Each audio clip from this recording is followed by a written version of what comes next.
สาวแฟนเก่าคนนั้นเจ้าตาสัมพันธ์ทิมอายไปมีคนใหม่แต่ก่อนเคยเป็นคนฮักอยู่ในหัวใจเคยสัญญากันไว้ลืมอายได้แท่น้องแก้วตาน้องและอายเคยกินลวกผักต้มหอยปิ้งเขียดหน้าน้อยจำแจวปลาแดกสัญญา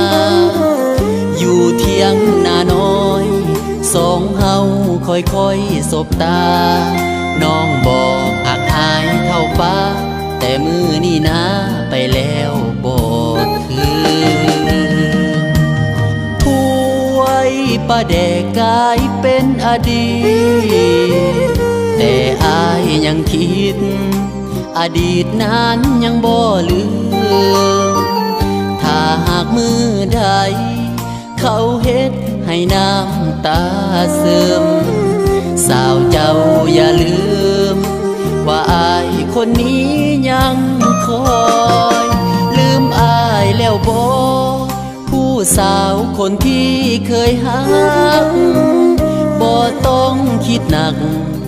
คืนมาซะเด้อเนื้อก้อยมาเป็นคือเขาหากเขาบ่ให้เงาหงอยป่าแดงถ้วยน้อย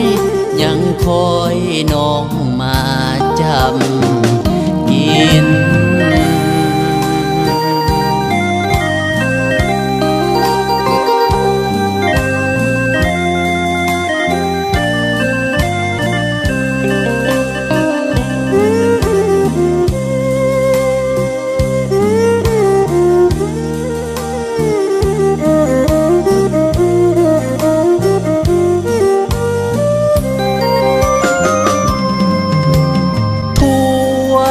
ปลาแดกกลายเป็นอดี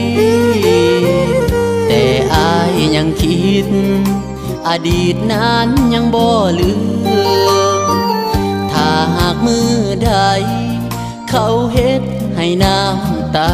ซึมสาวเจ้าอย่าลืมว่าอายคนนี้ยังคอยลืมอายแล้วบ่ผู้สาวคนที่เคยหักบ่ต้องคิดหนักคืนมาซะเด้อเนื้อก้อยมาเป็นคือเขาหากเขาบ่ให้เงาหงอยป่าแดงถ้วยน้อ